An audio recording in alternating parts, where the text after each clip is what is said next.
Oi, pessoal.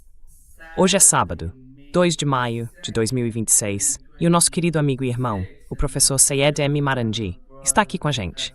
Seja bem-vindo de volta, professor. Oi, Nima. Muito obrigado por me receber no seu programa. Como você sabe, é sempre um grande prazer. Sim, professor Marandi, deixa eu começar pelo que aconteceu nos Estados Unidos. Ontem, Donald Trump anunciou que a guerra acabou.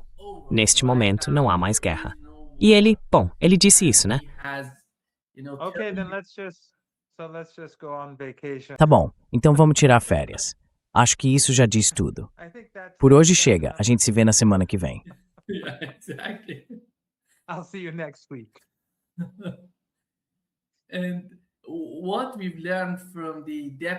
E o que a gente soube, segundo o vice de inspeção da Qatam Al-Anbiya, no Irã, é que o general Mohammad Jafar al-Assad disse que o Irã está prevendo que uma segunda rodada da guerra, talvez até uma terceira, está a caminho e que o país está preparado para isso.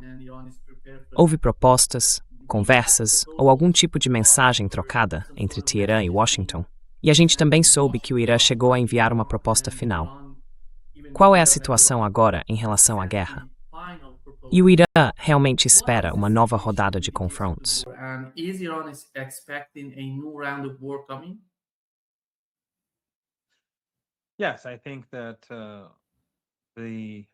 Sim, eu acho que a percepção aqui é de que a guerra está próxima e que as negociações não vão levar a uma solução. Os iranianos continuam enviando e recebendo mensagens basicamente pelos mesmos motivos de antes, para garantir que a comunidade internacional veja exatamente o que está acontecendo. E eles reconhecem que, mesmo hoje, a situação é a mesma de 2 meses atrás, de 10 meses atrás. Ou seja, que os Estados Unidos estão agindo de forma agressiva, que fazem exigências consideradas irracionais e que as negociações não funcionam.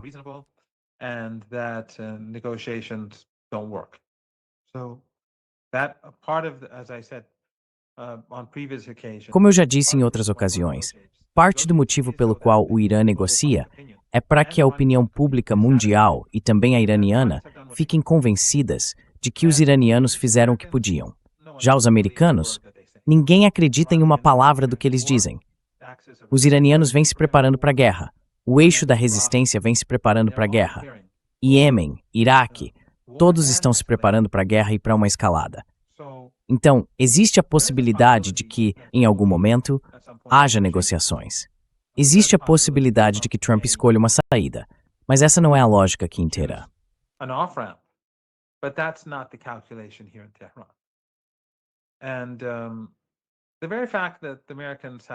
E o simples fato de que os americanos trouxeram todas essas tropas, estão se preparando e já prepararam tropas para um ataque terrestre, mostra que eles sabem que o cerco não vai funcionar e que esse cerco vai sair pela culatra, porque o dano que estão causando à economia global, às pessoas no mundo todo e também aos próprios americanos vai ser maior do que o dano que causam ao povo iraniano. E o prejuízo que estão trazendo para os seus aliados no Golfo Pérsico também é enorme. A gente precisa ter isso em mente. Então é muito improvável que Trump fique esperando muito tempo para ver o cerco dar resultado, porque o tempo não está a favor dele. O mundo está caminhando cada vez mais rápido para uma situação econômica catastrófica, em que as cadeias de suprimento logo vão ser afetadas. As fábricas vão começar a fechar. Factories will begin to shut down, production decrease wherever. A produção vai cair em todos os lugares onde as fábricas não forem fechadas, e a inflação vai subir mais do que antes. Vai ser ruim, muito ruim, e vai piorar mês após mês.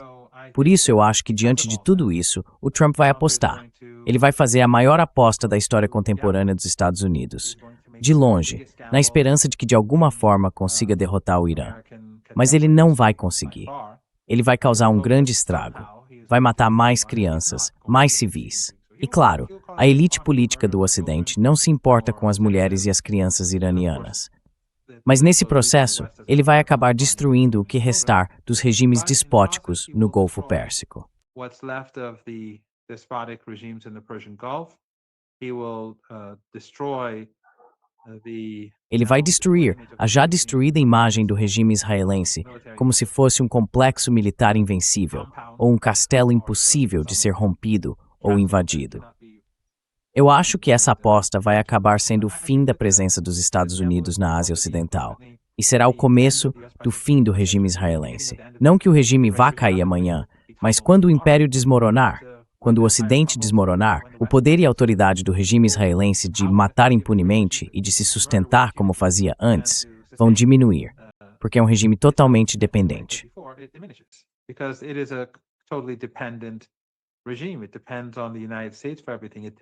Depende dos Estados Unidos para tudo. Depende dos europeus para tudo. Agora o mundo despreza o regime israelense e os seus apoiadores vão sofrer muito. As pessoas no Ocidente estão culpando o regime israelense, o Netanyahu e o Trump, pelas misérias que estão aumentando. Gente no mundo todo pensa assim. Então eu acho que sim. A guerra é muito... Não estou dizendo que é inevitável, mas aqui no Irã, a suposição é de que ela vai acontecer. E eu não acho que esteja muito longe. Na verdade, pode acontecer a qualquer momento.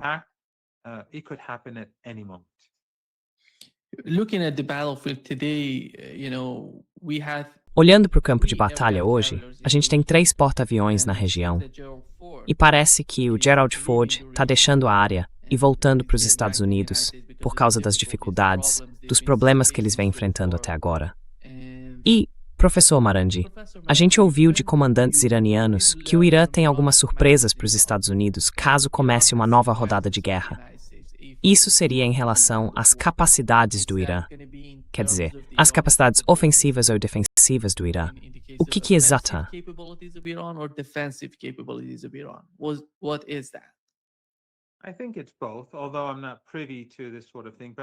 Acho que é um pouco dos dois, embora eu não tenha acesso a esse tipo de informação. Mas uma vez alguém me disse, alguém que entende do assunto, normalmente uma pessoa que não fala besteira, me disse durante a guerra do Ramadã, aquela guerra de 39 dias logo no começo. Eu fico tentando lembrar quem foi, mas só sei que era alguém confiável. Essa pessoa me disse que o Irã tem capacidade de atacar navios da Marinha dos Estados Unidos, mas que não faz isso, porque está guardando essa opção para um nível mais alto, digamos assim, numa escala maior de escalada do conflito. Porque, como você sabe, o Irã não começou a guerra. E o Irã não é quem está escalando. Não foi ele que iniciou a escalada.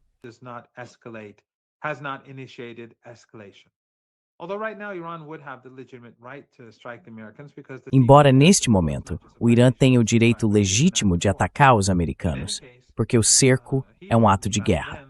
Não é só uma violação do cessar-fogo, é de fato um ato de guerra. Mas de qualquer forma, ele me disse naquela época que os iranianos têm capacidades que permanecem ocultas e que no fim das contas, quando chegar a hora, quando atingirem certo ponto na escala de escalada, eles vão usar essas capacidades.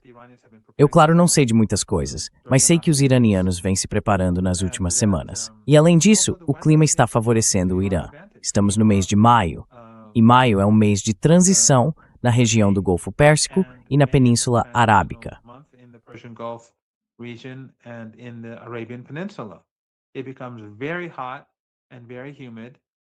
No fim de maio, o calor e a umidade ficam intensos, e a cada dia que passa, a situação fica mais difícil para os americanos. Se eles entrarem em guerra e começarem a atacar a infraestrutura crítica do Irã, a retaliação iraniana seria muito mais devastadora. Porque se faltar eletricidade, por exemplo, na Península Arábica, as forças americanas e as pessoas comuns não conseguiriam permanecer lá. Teriam que sair imediatamente. Em 2 ou 3 semanas, o clima vai estar bem diferente do que era durante a batalha anterior, aquela de 39 dias. É mais ou menos como o inverno na Rússia durante as guerras mundiais, ou como o inverno funcionou na Guerra Napoleônica. Acabou sendo uma vantagem para os russos.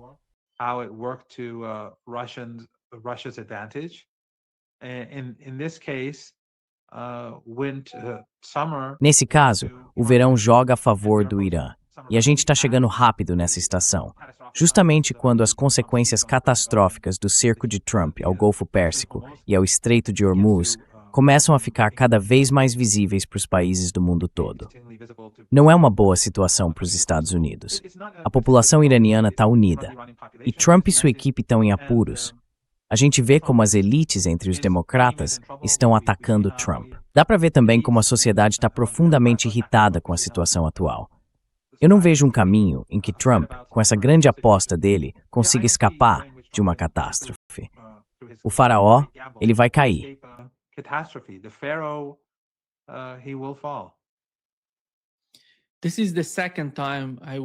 Essa é a segunda vez que, eu diria, do ponto de vista militar, os Estados Unidos tentam enfraquecer ou de alguma forma destruir o Irã como país.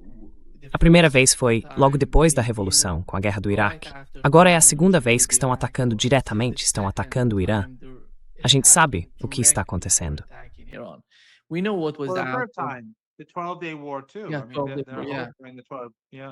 Bom, a terceira vez, a Guerra de 12 Dias também.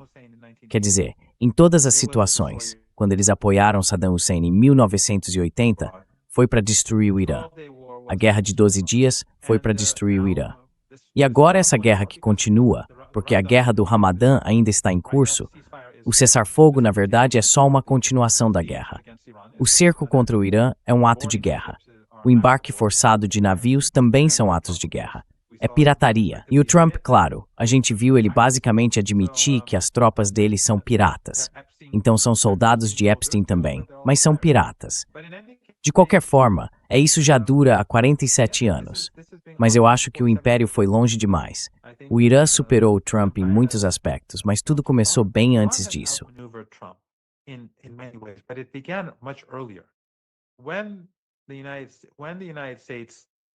Quando os Estados Unidos, quando aconteceu o 11 de setembro, quem quer que estivesse por trás daquilo, e eu não acredito que tenha sido só a Al-Qaeda, eu acredito que o Mossad e a CIA estavam envolvidos. Eu não acreditava nisso antes, mas nos últimos anos cheguei a essa conclusão. E as evidências estão aí. Quer dizer, se você viu o documentário do Tucker Carlson e outros documentários, fica claro o que aconteceu. E quando você olha para o Wesley Clark, o ex-general e ex-chefe da OTAN, quando ele falou sobre 7 países em 5 anos, era isso que deveria acontecer depois do 11 de setembro. Mas o Irã, e claro, tudo isso tinha a ver com a resistência num sentido mais amplo, o Irã acabou superando os Estados Unidos. E quando eles invadiram o Afeganistão e o Iraque, os iranianos começaram a ajudar a resistência.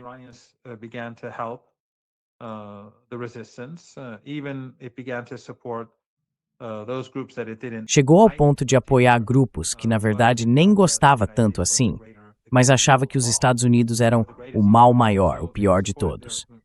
Então passou a apoiar a resistência, tanto seus aliados quanto outros, e isso fez com que muitos dos seus opositores acabassem se aproximando do Irã, o que é um assunto para outro momento, eu diria.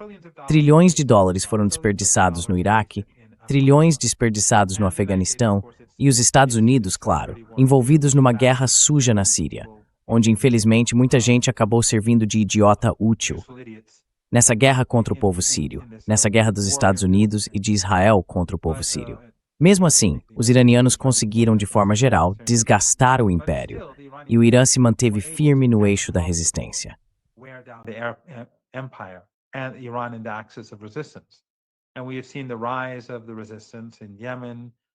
A gente tem visto o crescimento da resistência no Iêmen e, claro, no Líbano. O heroísmo do Hezbollah é algo além da imaginação. O Hezbollah ataca alvos militares israelenses, e o regime israelense fica furioso e acaba massacrando crianças e famílias em sua fúria diária. E claro, a resistência está crescendo em toda a região, enquanto os Estados Unidos ficam cada vez mais fracos. Depois vem a guerra na Ucrânia, que, na minha opinião, enfraquece ainda mais as capacidades dos Estados Unidos. E agora, eles estão indo atrás do grande prêmio, sabe? Porque os sionistas querem ver o eixo da resistência derrotado. Então partiram para cima do Irã. Mas eles próprios estão tão enfraquecidos e esgotados, tanto pelas políticas econômicas dentro do próprio país, quanto pelas guerras sem fim, e também pela Ucrânia, que o Irã agora está numa posição em que pode resistir mais do que eles e vencê-los. So this war began Então essa guerra começou com a ocupação do Afeganistão, a guerra com o Irã, essa fase do conflito. Claro, você tem razão, em 1980 isso já fazia parte do processo. Mas a guerra em que estamos hoje, eu acredito que começou de fato com a ocupação do Afeganistão e continuou até chegarmos onde estamos agora. Só que aos poucos o equilíbrio foi mudando, se afastando do Império. E o Império também está envolvido em outras guerras, como na Ucrânia, e simplesmente não é possível que ele derrote o Irã. Não estou dizendo que o Irã não vai sofrer. Vai sim. Está enfrentando dificuldades, é claro. E quando a guerra quente começar, eles vão bombardear nossas mulheres, nossas crianças, nossos cidadãos, nossos trabalhadores, nossas fábricas, como faziam todos os dias. Vão realizar ataques duplos. Podem até bombardear este prédio.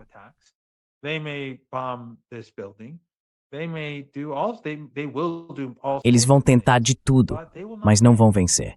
E o povo iraniano está determinado a levar isso até o fim. A gente vê isso todas as noites nas ruas. Eles estão realmente decididos a seguir em frente. E essa resiliência, sabe, eu já falei no seu programa e em outros sobre um livro muito bom, Indo para Tehran, de Flint e Hilary Leverett, que eu recomendo que as pessoas leiam. Mas tem também outro livro excelente do Alistair Crook que você já recebeu no seu programa, chamado Resistência. Ele fala, é um livro antigo, mas acho que ainda vale a pena ler, sobre a cultura da resistência que existe nesse eixo de resistência e sobre por que essas pessoas são tão resilientes, tão únicas na sua capacidade de enfrentar o opressor.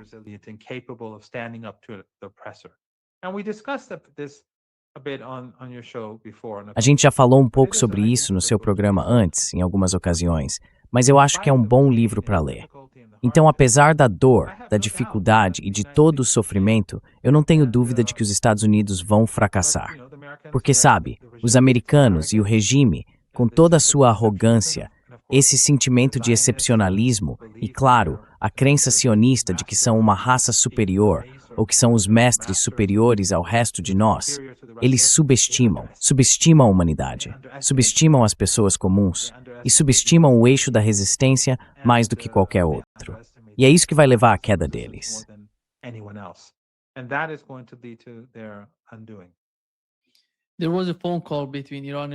Houve uma ligação telefônica entre o ministro das Relações Exteriores do Irã e os governos da região, Arábia Saudita, Turquia e Catar.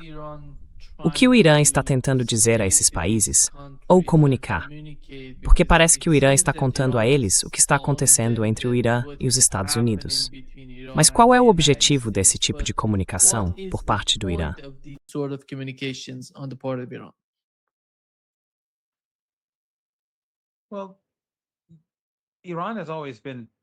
Bem, o Irã sempre buscou manter boas relações com seus vizinhos. Se a gente voltar à guerra de 1980, aquela que você mencionou, quando o Ocidente e a União Soviética apoiaram Saddam Hussein, o Ocidente incentivou a guerra, a invasão do Irã. E deram a Saddam armas químicas, e os alemães em especial carregam o peso desse crime mais do que qualquer outro. Esses regimes árabes deram a Saddam Hussein centenas de bilhões de dólares, os mesmos regimes que hoje ajudam os Estados Unidos contra o Irã. Então, a agressão deles contra o Irã não começou há alguns meses. Começou há mais de 40 anos. Começou quase meio século atrás.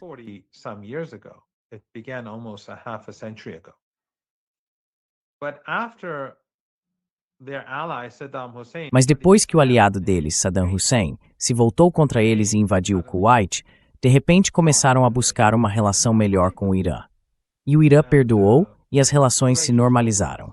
E claro, depois disso, eles foram lá e apoiaram o ISIS e a Al-Qaeda, junto com Erdogan e Abdullah, na Jordânia. E quem acha que isso foi qualquer coisa diferente de um projeto sionista, conduzido pela CIA e pelo Mossad? Se alguém ainda acredita nisso hoje, é porque está cego para a realidade, não quer enxergar a verdade. É um caso perdido. Mas, de novo, eles apoiaram o projeto dos Estados Unidos, a Operação Timber Sycamore, na Síria, e o crescimento do ISIS e da Al-Qaeda. E também na Líbia. A gente não pode esquecer da Líbia.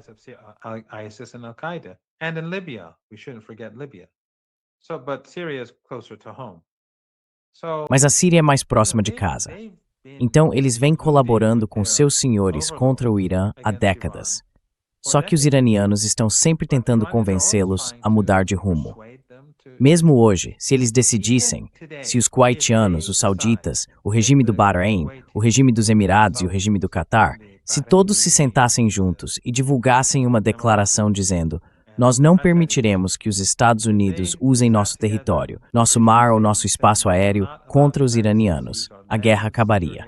Não haveria nada que os americanos pudessem fazer. Do ponto de vista logístico, seria impossível para os Estados Unidos travar uma guerra contra o Irã. Mas eles não vão fazer isso. Não vão. E mais uma vez, serão cúmplices na próxima fase da guerra.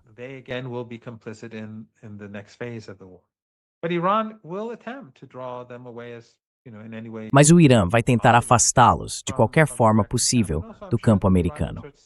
E também, tenho certeza de que os iranianos estão tentando convencer o Erdogan de que os interesses dele não estão no caminho que ele escolheu nas últimas 2 décadas. O que aconteceu na Turquia, sob a liderança dele, é uma tragédia. E o Necmettin Erbakan, quando chegou ao poder, trouxe uma grande esperança de libertação. De que Turquia e Irã pudessem trabalhar juntos para promover a libertação da Ásia Ocidental. Mas, claro, as agências de inteligência ocidentais e o chamado Estado Profundo turco foram muito bem-sucedidos em afastar os verdadeiros líderes anticoloniais e colocar algo bem diferente no lugar.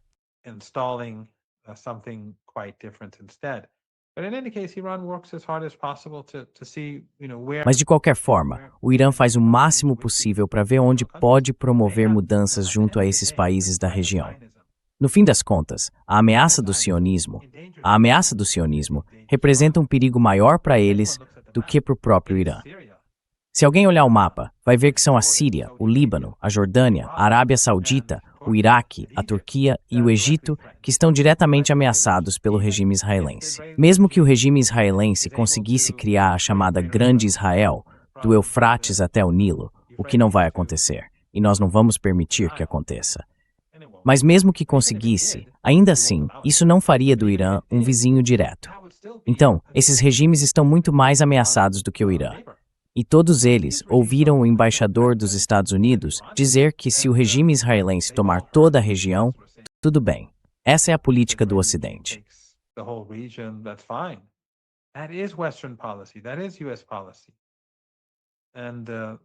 Essa é a política dos Estados Unidos.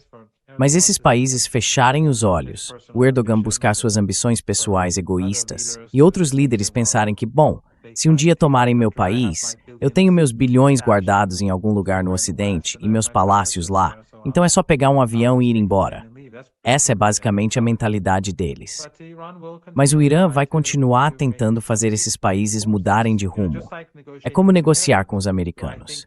Eu acho que isso vai levar a um acordo? Não. Mas é possível? Sim, é possível. Então vale a pena tentar? Claro que vale a pena tentar. Ao mesmo tempo, o Irã está se preparando para a guerra. E o Irã está dizendo ao mundo: olha, estamos conversando com esses criminosos, mas não contem que eles ajam de forma razoável. E eu acho que isso teve um impacto enorme.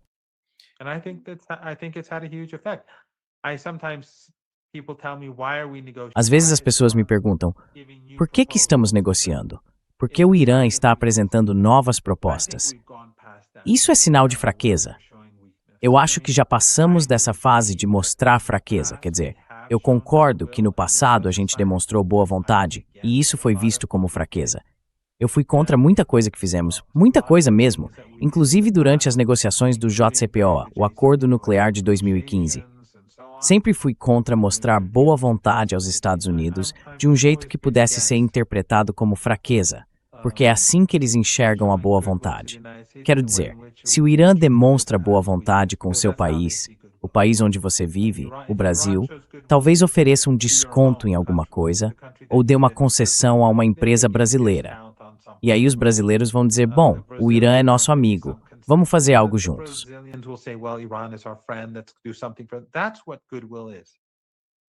É isso que é boa vontade, certo? Mas nos Estados Unidos, quando você demonstra boa vontade com os Estados Unidos, quando mostra boa vontade para eles, eles dizem, olha só, estão fracos, estão com problemas, estão se ajoelhando. Eu já vi isso acontecer com o Irã muitas vezes e sempre fui contra. E sabe, uma coisa interessante é que, e você sabe bem disso, no Irã, pessoas dos dois lados do espectro político. Claro, hoje há muito mais unidade do que antes. Mas no passado, quando a disputa entre as facções políticas era mais intensa, os dois lados costumavam, quer dizer, eu não estou no governo, mas os dois lados costumavam me acusar de estar do lado oposto.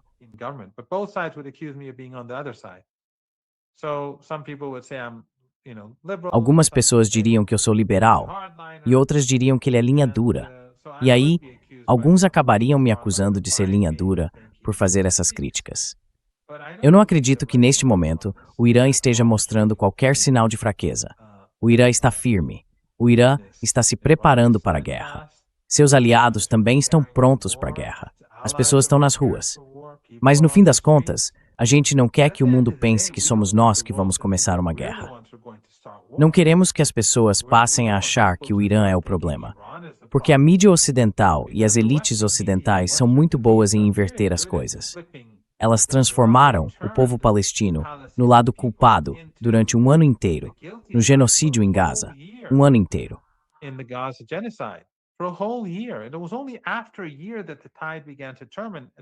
E só depois de um ano é que a maré começou a virar e a opinião pública começou a mudar.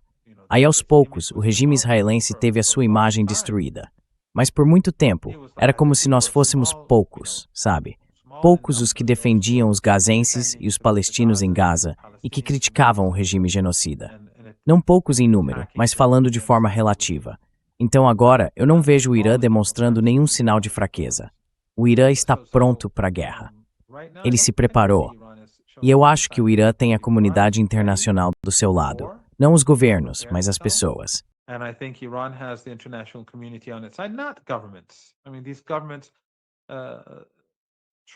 Quer dizer, esses governos. O Trump pode pisar no rosto da chanceler alemã e ela vai aceitar. E o mesmo vale para o primeiro-ministro britânico e para o presidente francês. São casos perdidos. E isso também vale para muitos outros. Mas a opinião pública no mundo todo é só olhar o impacto que os vídeos da Lego estão tendo no mundo inteiro e especialmente nos países de língua inglesa. Isso mostra que o clima no mundo mudou. O Irã quer preservar isso. O Irã quer preservar isso. Quer manter as pessoas alertas e quer despertá-las ainda mais. E isso vai ser importante nos próximos meses.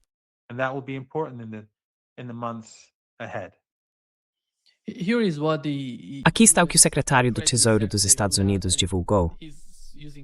Ele usou umas palavras meio complicadas, sabe? Mas eu tenho que ler.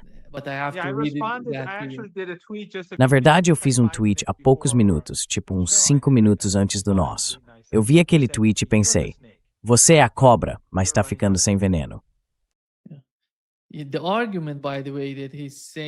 O argumento que ele está fazendo, aliás, é que a liderança iraniana literalmente vive no escuro. E ele disse que os Estados Unidos têm controle total sobre o Estreito de Hormuz. Além disso, há uma questão de moeda forte. Por exemplo, ele fala sobre a escassez de dólares nos bancos iranianos. Há racionamento de comida e de gasolina. Toda a comunidade internacional se voltou contra vocês, professor Marandi. E o bloqueio vai continuar até que haja, digamos, liberdade de navegação, como antes de 28 de fevereiro. Uau! Quantos desses argumentos, na sua opinião, têm alguma validade? Vamos começar pelo Estreito de Hormuz. Qual é a situação hoje no Estreito de Hormuz? E de que forma ele estaria sob controle total dos Estados Unidos?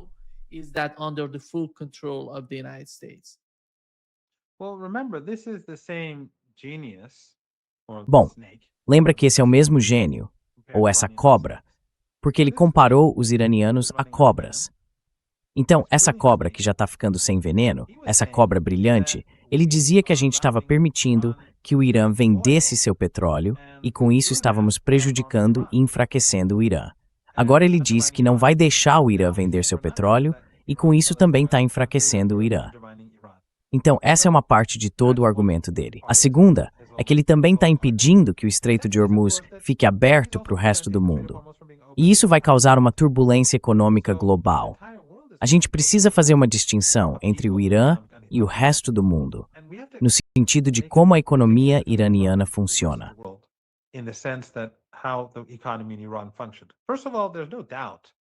that Iran has been harmed by war. Antes de tudo, não há dúvida de que o Irã foi prejudicado pela guerra e também pelo cerco. O cerco é uma forma de guerra. É claro que quando bombardearam nossas indústrias farmacêuticas, quando atacaram o setor de aço, quando atingiram lojas privadas, infraestrutura civil e casas, isso causou danos à economia como um todo. Quando bombardearam silos cheios de comida e grãos, também prejudicaram a economia. E foi exatamente isso que aconteceu. Mas o fato é que a economia iraniana vive sob cerco e sanções há décadas. E durante o primeiro mandato de Trump, quando ele restabeleceu as sanções de pressão máxima, o Irã estava exportando praticamente zero de petróleo. Iran was exporting almost zero oil. The oil that Iran was for a period of time. Por um tempo, o Irã ficou sem exportar petróleo. Foi mais ou menos 1 ano e meio, talvez 2 anos, não lembro exatamente quanto tempo foi, mas durante esse período, a gente realmente não exportava nada.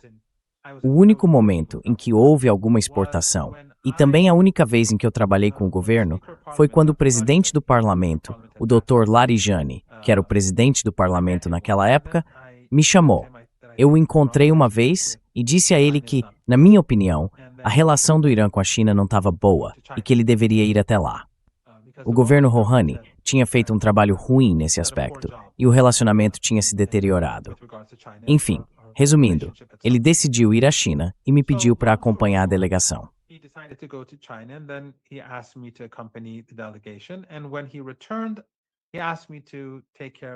E quando ele voltou, me pediu para cuidar do dossiê da China em nome dele. Então, por um tempo, eu estava na universidade, mas também lidava com esse dossiê para ele. E essa foi a única vez mesmo, que aceitei algum cargo no governo.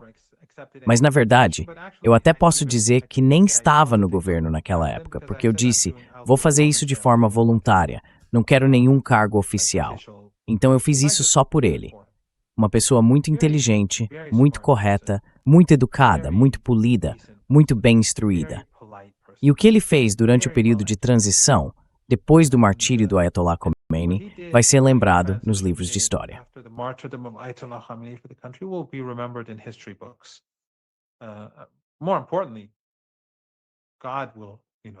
Mais importante que isso, Deus vai lidar com essa parte.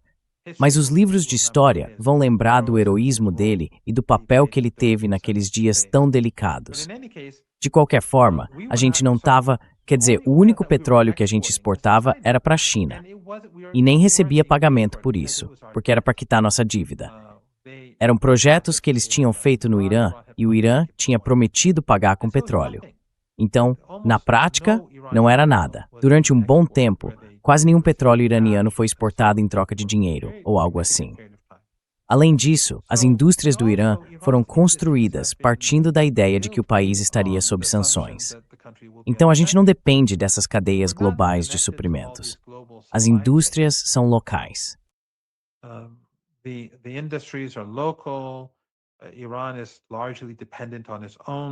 O Irã depende em grande parte dos seus próprios produtos. Não em todos os aspectos, claro, mas de certa forma é uma economia de resistência que nós temos.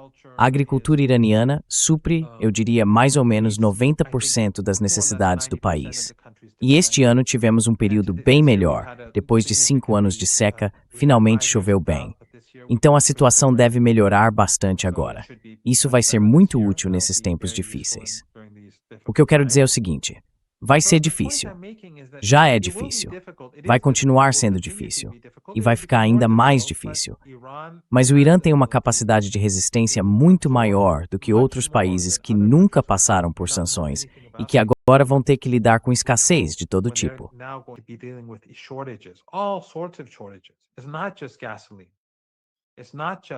Não é só a gasolina. Não são só os outros combustíveis. Não é só o GNL ou gás natural. Não é só o hélio. É tudo que vem dos produtos petroquímicos. Tudo que sai de uma refinaria ou de uma planta petroquímica e por aí vai. Tudo isso vai ser um problema enorme e os países não têm experiência nenhuma para lidar com isso. Então o que os americanos estão fazendo é mais do que gerar inflação no mundo inteiro. Eles vão desorganizar as cadeias de suprimento. E isso não é algo que a gente vai ver de um dia para o outro, porque isso está só começando. Está só começando agora. Os últimos navios que saíram do Estreito de Hormuz chegaram aos seus destinos há 1 ou 2 semanas, porque leva várias semanas para fazerem esse trajeto. Because it takes weeks for them to get to their destinations. And with a global economy so interlinked as it is, E com a economia global tão interligada como está, as perturbações vão começar em breve. Na verdade, elas já estão começando agora. E isso é algo que, na minha opinião, o Ocidente simplesmente não leva em conta. Ao mesmo tempo, o mesmo argumento que tivemos durante a Guerra de 12 Dias, e mais ainda durante a Guerra do Ramadã, a Guerra de 39 Dias que continua válido hoje. Os iranianos são resistentes, são resilientes. Como eu disse antes, são firmes. Essa é uma guerra de sobrevivência. Mas para os americanos, é uma guerra de escolha. E o mundo está olhando, surpreso, para como o regime israelense e os americanos estão destruindo suas próprias economias por causa de Netanyahu. Então, mais uma vez, eu vejo isso como uma situação catastrófica para o mundo inteiro, que o sionismo está impondo a todos. Mas o sionismo não vai vencer.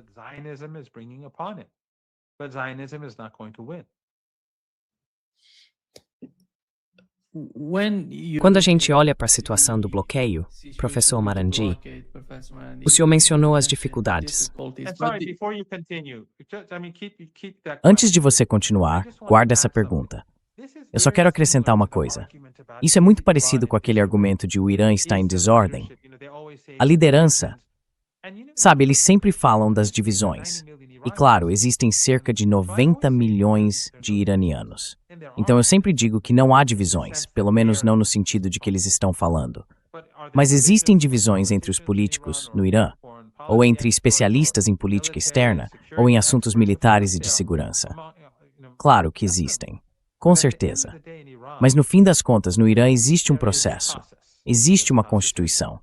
Se eles conseguirem se livrar, nem que seja por alguns segundos, desse orientalismo, desse racismo, desse excepcionalismo sionista e americano, e fingirem que não são a raça superior, aí sim podem se libertar disso.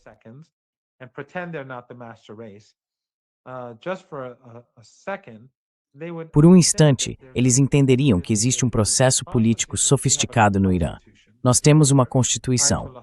Há um líder, o Ayatollah Khamenei. Existe um Conselho Supremo de Segurança Nacional. O presidente do parlamento e o chefe do judiciário fazem parte dele, junto com as Forças Armadas e membros do gabinete do presidente. E o presidente é quem comanda o conselho. Há também uma presidência, e o líder tem 2 representantes. São eles que tomam as decisões sobre questões estratégicas. E já foi decidido que o Dr. Ghalibaf, com a aprovação do líder, é o responsável pelas negociações. Então não há divisões. Tá claro quem é que manda.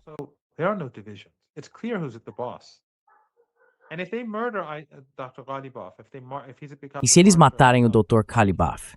Se ele virar um mártir, como o Dr. Larijani ou como o Ayatollah Khamenei, isso vai mudar alguma coisa? Não. Eles vão colocar outra pessoa no comando, e essa pessoa vai conduzir as negociações. O Dr. Ghalibaf foi com coragem até Islamabad, mesmo sabendo que a vida dele estava sendo ameaçada. O Washington Post chegou a pedir a morte dele, mas ele foi, voltou e não tem medo. Sabe, o general Soleimani era um amigo muito próximo dele, muito mesmo. O general Soleimani dizia, nós somos a nação do martírio, a nação do Imam Hussein. Eles simplesmente não conseguem entender isso. Não dá, é impossível.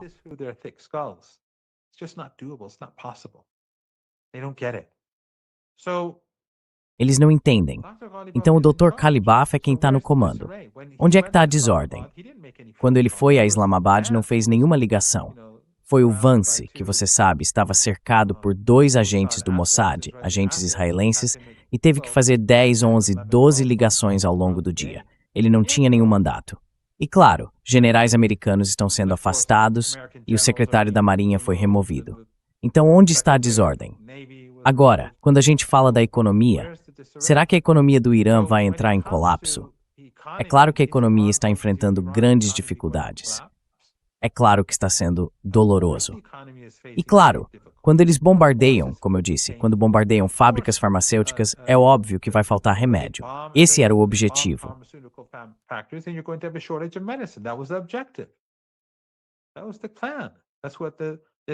Esse era o plano. É isso que essa coalizão de Epstein estava fazendo. Quando eles bombardeiam meninas pequenas, claro que isso fazia parte do plano. Bombardear as meninas pequenas. Quer dizer, é isso que eles fazem com meninas pequenas, como a gente sabe pelos arquivos de Epstein. É quem eles são. É com esse tipo de gente que estamos lidando. Mas isso quer dizer que o Irã vai desmoronar? Claro que não. O Irã vai resistir. E o Irã vai vencer essa guerra. E os Estados Unidos, o Império, vai fracassar.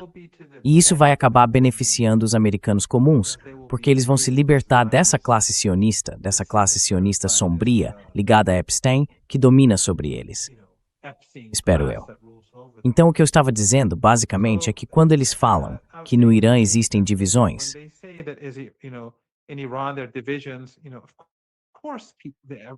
claro, as pessoas têm opiniões diferentes, mas isso não quer dizer que existam divisões no processo de tomada de decisão. O processo é claro. Independentemente dos debates que aconteçam, quando o Dr. Ghalibaf toma uma decisão com o apoio do Conselho Supremo de Segurança Nacional e do líder, é isso. Tem alguma dificuldade na economia? Claro que tem, e é uma grande dificuldade. A economia enfrenta sérios problemas. Mas isso vai fazer o Irã desmoronar? Claro que não. Eles vão tomar decisões, vão se manter firmes, vão defender o país, derrotar o agressor e depois disso, seguir em frente. Desculpe, estou te interrompendo.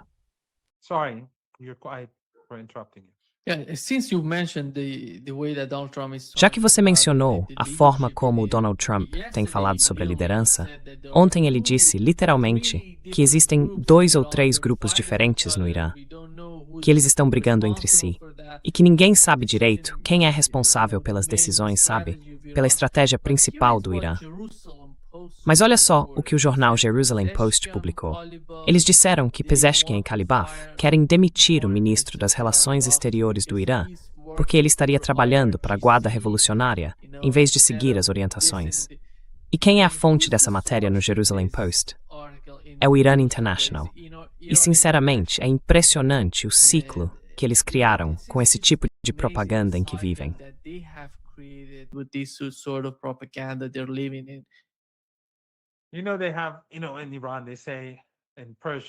Sabe, lá no Irã eles têm um ditado em persa. Você conhece o persa? Eles perguntam para a raposa, quem é sua testemunha? E a raposa responde, minha cauda. Então a raposa diz, minha cauda é minha testemunha. É isso que acontece com o Iran International e o Jerusalem Post. São a mesma coisa. O Jerusalem Post diz, o Iran International disse isso. É como se o Netanyahu dissesse que o Trump falou tal coisa, ou o Trump dissesse que o Netanyahu falou tal coisa. Não tem diferença entre o Jerusalem Post e o Iran International. São um e o mesmo.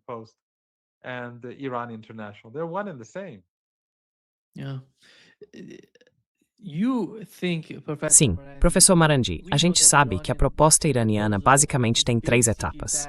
A primeira, a segunda e a terceira.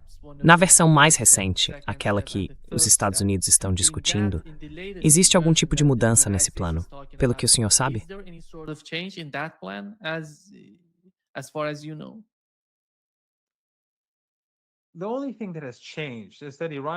A única coisa que mudou é que o Irã precisa confiar nos americanos de que a gente não vai começar as conversas falando do programa nuclear. O assunto agora é a guerra. O programa nuclear vem depois. Porque veja bem, eu sei que você lembra, todos nós lembramos, mas é importante lembrar que os Estados Unidos, quando começaram essa guerra, que já é a terceira contra o Irã, o Trump falou em rendição incondicional, como na guerra anterior, aquela de 12 dias. E depois de uns 10 dias, quando isso não aconteceu e as coisas começaram a desandar para os Estados Unidos e para o regime sionista, ele começou a mandar mensagens. O Irã ignorou todas essas mensagens por uns 25 dias, mais ou menos. Aí os Estados Unidos apresentaram aquele plano de 15 pontos. O Irã rejeitou, dizendo que era contra a nossa Constituição.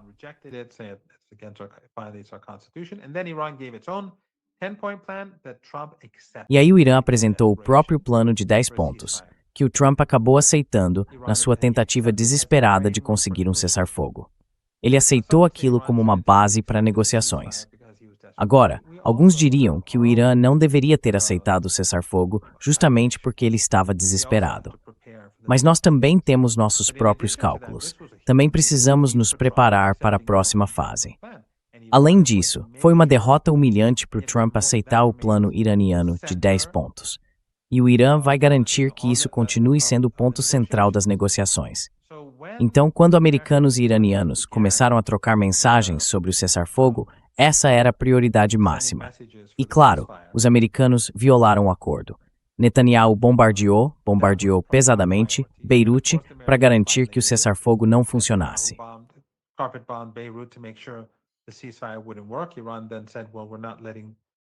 O Irã então disse algo como: olha, nós não vamos deixar esses navios extras saírem do Estreito de Hormuz, porque o estreito nunca foi fechado para navios chineses, russos, iraquianos ou iranianos, nem para embarcações que não estivessem envolvidas na guerra com os países em conflito. Ou seja, os navios que estavam sendo limitados eram justamente os dos países que estavam ajudando os Estados Unidos contra o Irã. No cessar-fogo, o Irã deveria permitir que muitos desses navios passassem pelo Estreito de Hormuz, caso houvesse um cessar-fogo no Líbano, em Gaza e em toda a chamada Eixo da Resistência. Mas o Líbano foi citado de forma específica, porque havia combates intensos acontecendo lá, e Netanyahu acabou impedindo que isso avançasse. Então o ponto é o seguinte: neste momento esse cessar-fogo não está funcionando, porque os Estados Unidos estão impondo um cerco e os combates continuam.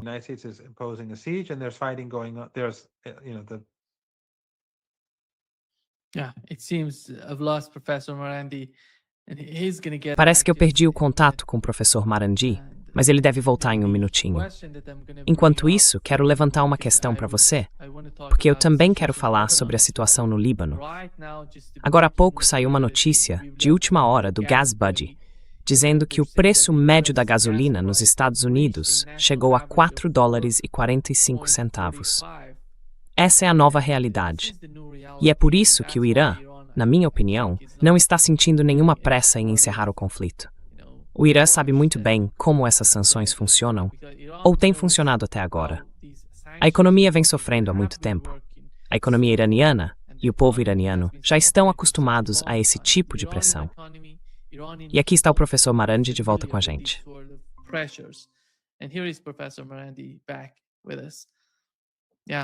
Desculpa, Nima. Que foi o tab? Você estava basicamente falando sobre a diferença entre a nova proposta e a versão atualizada.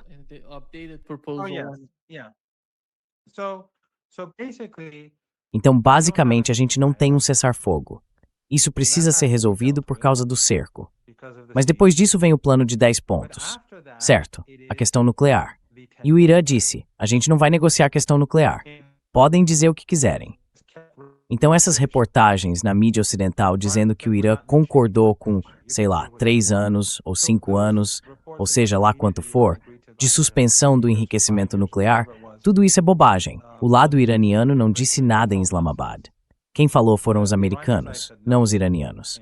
Agora os iranianos estão dizendo: olha, nas negociações futuras, primeiro a gente fala do plano de 10 pontos. Primeiro vem o cessar-fogo, depois o plano de 10 pontos, e só depois a gente pode falar da questão nuclear. Então, basicamente, isso é uma reação ao comportamento dos americanos em Islamabad. Não houve nenhuma mudança significativa. E essas conversas, essas coisas que a gente ouve na mídia sobre o Irã enviar novas propostas, no fim das contas, a situação continua mais ou menos a mesma.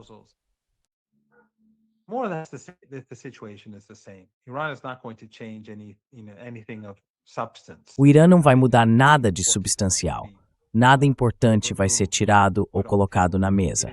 É o cessar-fogo. Ele precisa incluir o Líbano e, claro, todo o eixo. E depois vem as negociações nucleares. Mas no fim das contas, Nima, é muito provável que isso acabe em guerra. A gente já tinha falado sobre isso antes, que negociar e ser visto como alguém que está negociando ajuda a deixar mais claro o contraste entre a barbárie de Trump e Netanyahu, e os iranianos e o eixo das tanks.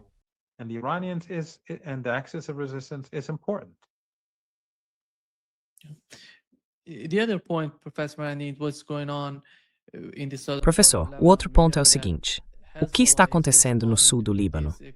A gente sabe que o Hezbollah está respondendo a essa agressão israelense com drones FPV. Eles conseguem atingir soldados israelenses e também os tanques.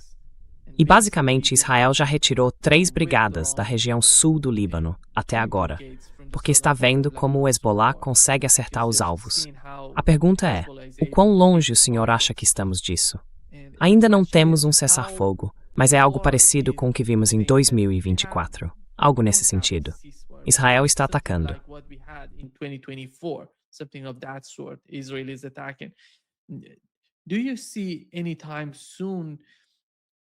Você acha que em breve a gente pode ver algo assim? Porque o Hezbollah, se a gente pensar bem, não está focado só no sul do Líbano ou no norte de Israel. Não é que eles estejam ganhando algo com isso, é que eles querem normalizar a situação no norte de Israel. Mas você sente que com o passar do tempo, e com esse tipo de bloqueio e de conflito entre o Irã e os Estados Unidos, a gente pode ver uma escalada? Ou talvez Israel avançando mais dentro do Líbano, atingindo alvos em Beirute, enquanto Irã e Estados Unidos continuam nesse embate no Oriente Médio, no Golfo Pérsico?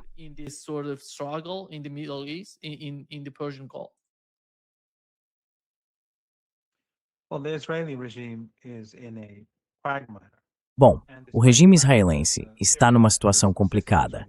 E apesar de a Síria estar ajudando o regime israelense e tentando impedir o Hezbollah de receber suprimentos, o Hezbollah está conseguindo o que precisa. E mais importante ainda, está produzindo o que precisa.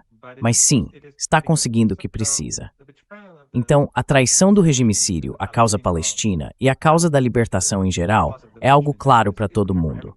De novo, exceto para quem quer manter os olhos fechados e insiste em continuar cego. Tirando essas pessoas, todo o resto vê o que está acontecendo. Então, de certa forma, o Hezbollah está sendo cercado, porque os Estados Unidos colocaram fantoches em Beirute e também fantoches do ISIS e da Al-Qaeda em Damasco. ISIS and Al-Qaeda puppets in Damascus, they thought that Hezbollah was finished, but Hezbollah... Eles achavam que o Hezbollah tinha acabado, mas não acabou. O Hezbollah está levando esse regime à sua fúria. Todos os dias ele causa sofrimento a mulheres e crianças. Aqueles pilotos, a sede de sangue deles, dá para ver nas imagens, nas ações deles, todos os dias no Líbano. Então o Hezbollah ataca alvos militares, mas também atinge mulheres e crianças. Só que eles estão fracassando. O regime israelense está fracassando. Ele não vai conseguir derrotar o Hezbollah. Quanto mais avançarem, pior vai ficar. E claro, já estamos à beira de uma guerra na região. E quando isso acontecer, o regime israelense vai enfrentar dificuldades muito mais graves. Will be facing much graver difficulty. Many things are on the verge of happening. Muita coisa está prestes a acontecer. Os aliados dos Estados Unidos no Golfo Pérsico não vão resistir se os Estados Unidos continuarem pressionando, continuarem empurrando o mundo para uma guerra. Eles não vão durar. E no fim das contas, a presença americana na nossa região vai chegar ao fim. O regime israelense, essas guerras têm sido benéficas para o Netanyahu, ou pelo menos até agora foram. Ele quer uma guerra sem fim. E os aliados políticos fanáticos dele, na loucura deles, acham que isso é vantajoso para eles. Essas guerras servem aos interesses do regime israelense. Com o genocídio, eles se puseram. O mundo agora conhece o supremacismo deles, entende tudo sobre essa ideologia e a natureza dela. E o mundo também já percebeu que eles estão derrubando a economia global. And the world now knows that they are bringing down the global economy. It is they who are bringing down the global economy. São eles que estão derrubando a economia global. E o mundo agora vê que os Estados Unidos, o regime israelense, seus aliados e representantes não são capazes de derrotar o eixo da resistência. Esse eixo da resistência está ficando mais popular a cada dia, Nima, em toda a região e no mundo inteiro. A República Islâmica do Irã, o Hezbollah, esses nomes estão se tornando conhecidos em todos os lugares. Estão sendo criadas canções em homenagem a eles fora da Ásia Ocidental. O mundo está mudando. As pessoas estão conhecendo a resistência e a ideologia que está por trás dela. Nada disso é bom para o Império. Então, sabe, me dói ver esses sionistas assassinando crianças.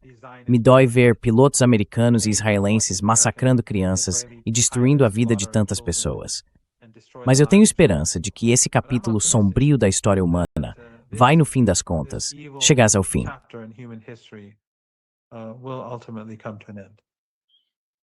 Here is what we've learned from Reuters. Acabamos de saber pela Reuters o seguinte: os Estados Unidos alertaram as companhias de navegação sobre possíveis sanções caso elas paguem ao Irã pela passagem pelo Estreito de Hormuz.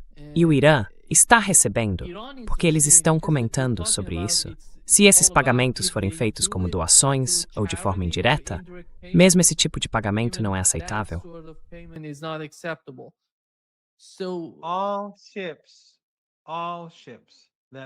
Todos os navios que passam pelo Estreito de Hormuz pagam uma taxa.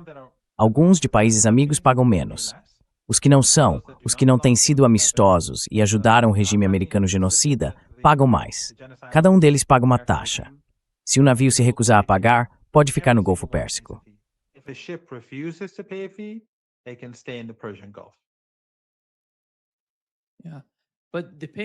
Mas o sistema de pagamento leva em conta aqueles países que estavam participando ou facilitando os ataques contra o Irã, ou de alguma forma ajudando os Estados Unidos e Israel.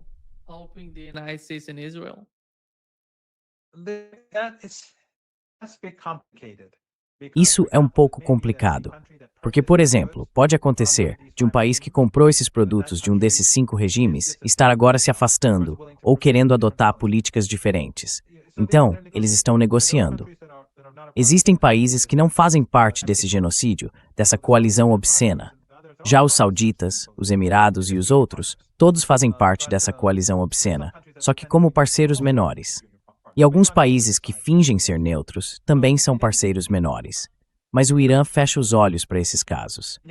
De qualquer forma, o ponto é o seguinte: se houver uma recusa em pagar a taxa, e não se tratar de águas internacionais, e o Irã, essas não são águas internacionais, o Irã não assinou nenhum acordo que negue a ele o direito de cobrar essas taxas.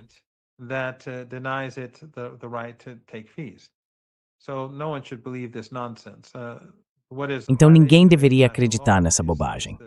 O que realmente viola o direito internacional é o cerco e a guerra de agressão. Só isso é que fere o direito internacional. Mas o processo é complicado. Se algum navio se recusar, por medo dos Estados Unidos, a pagar a taxa, tudo bem. Eles podem simplesmente deixar o navio no Golfo Pérsico, ou em algum ponto fora, no Golfo de Omã ou no Oceano Índico. Mas os Estados Unidos só vão piorar ainda mais a crise econômica global. En espessores, in its emoções. A verdade alles liden et nonads. That's how fools deal with reality. Muito obrigado, professor Marandi, por estar com a gente hoje. Um grande prazer, como sempre. Muito obrigado, quem prepara Vendenima. É sempre um grande prazer e uma honra participar do seu programa.